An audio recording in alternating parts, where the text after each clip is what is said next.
इधर कोरोना काल में लाखों लोगों की मदद करने वाले लोकप्रिय अभिनेता सोनू सूद के ठिकानों पर आज एक बार फिर इनकम टैक्स विभाग की कार्रवाई हुई।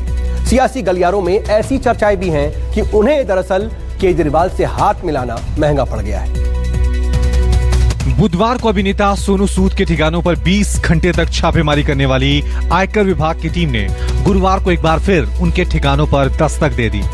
लगातार सर्वे जारी है। इनकम टैक्स उनके कमाई और खर्च का ब्यौरा जानना चाहती है। बताया जा रहा है कि कई सारी फाइलों को भी खंगाला जा रहा है और इनकम टैक्स की नजर सबसे ज्यादा उनके ट्रस्ट पर है। हालांकि इनकम टैक्स विभाग इस कार्रवाई को सर्वे का नाम दे रहा है, लेकिन विपक्षी पार्टियां इस कार्रवाई की टाइमिंग को लेकर सवाल उठा रही हैं। भारतीय जनता पार्टी तो मान ही नहीं रही थी कि कोई क्राइसिस है इस देश में, तो बाकी सरकारों ने जब उनको सम्मान दिया तो उन पर रेड पड़ रही है। मुझे लगता है कि राजनीति से प्रेरित है। इस सरकार को आप प्रेडिक्ट कर सकते हैं क्या? कानून करे अपना काम, कोई नहीं अगर आपको कुछ मिला, लेकिन कहीं इसके पीछे ये तो वजह नहीं है कि जब नेता एब्सेंट थे, सरकारें दिख नहीं रही थी, सोनू सूद जैसे लोग दिख रहे थे, क्या उस गुनाह की सजा मिल रही? कहा जाता है कि जब से सोनू सूद आप गवर्नमेंट के ब्रांड एम्बेसडर बने हैं, इसी वजह से उनको ये सब झेलना पड़ रहा है। इसे तालिबानी मानसिकता ही कहना चाहिए। पिछले महीने ही सोनू सूद ने दिल्ली के मुख्यमंत्री अरविंद केजरीवाल से मुलाकात की थी और वो दिल्ली सरकार के देश के मेंटोर कार्यक्रम के ब्रांड एम्बेसडर भी बने थे। आम आदमी पार्टी का मानना है कि सोनू सूद को सिर्फ इसीलिए परेशान किया जा रहा है। हालांकि बीजेपी इस आरोप को सिरे से खारिज कर रही है। ऐसा लगता है कि केंद्र सरकार, भाजपा की केंद्र सरकार ये एक मैसेज दे रही है देश को कि जो भी इस देश में कोई अच्छा काम करे हम उसे चैन से जीने नहीं देंगे। आखिर सोनू सूद का गुनाह क्या है?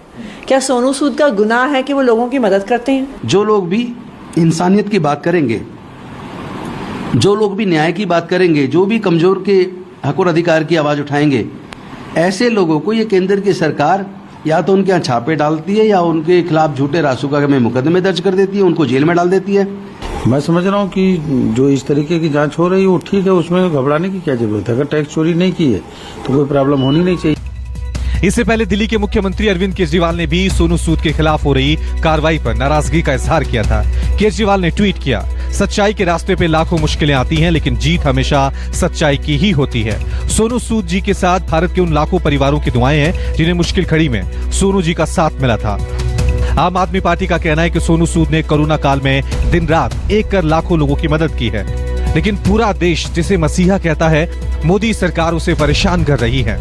जो सेलिब्रिटी इस वक्त भाजपा के साथ हैं, चाहे वो सनी देओल हों, चाहे वो अक्षय कुमार हों, चाहे वो अनुपम खेर हों, चाहे वो कंगना रनौत हों, आप समझिए आज ये इनके साथ हैं, कल किसी और की सरकार आएगी तो इसी तरीके से जिस संस्कृति की शुरुआत केंद्र सरकार ने की है, बीजेपी ने कर दी है, इसी संस्कृति से फिर उन पे हमले होंगे और इससे किसी का फायदा नहीं है। तो जो कलाकार भाजपा के साथ हैं उनको सोचना चाहिए कि कल को सरकार बदलेगी तो फिर जो है इस तरीके की जो है छापेमारी अगर उन पे होगी तो क्या होगा।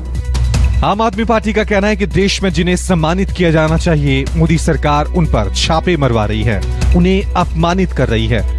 Bureau report, news 24।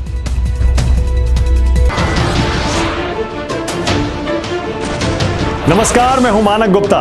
अगर आपको हमारा ये वीडियो पसंद आया हो तो इसे लाइक और शेयर जरूर करें और हाँ, हमें सब्सक्राइब और फॉलो करना ना भूलें ताकि आप देश और दुनिया की कोई खबर मिस ना करें। तो जुड़े रहिए हमारे साथ और देखते रहिए न्यूज़ 24।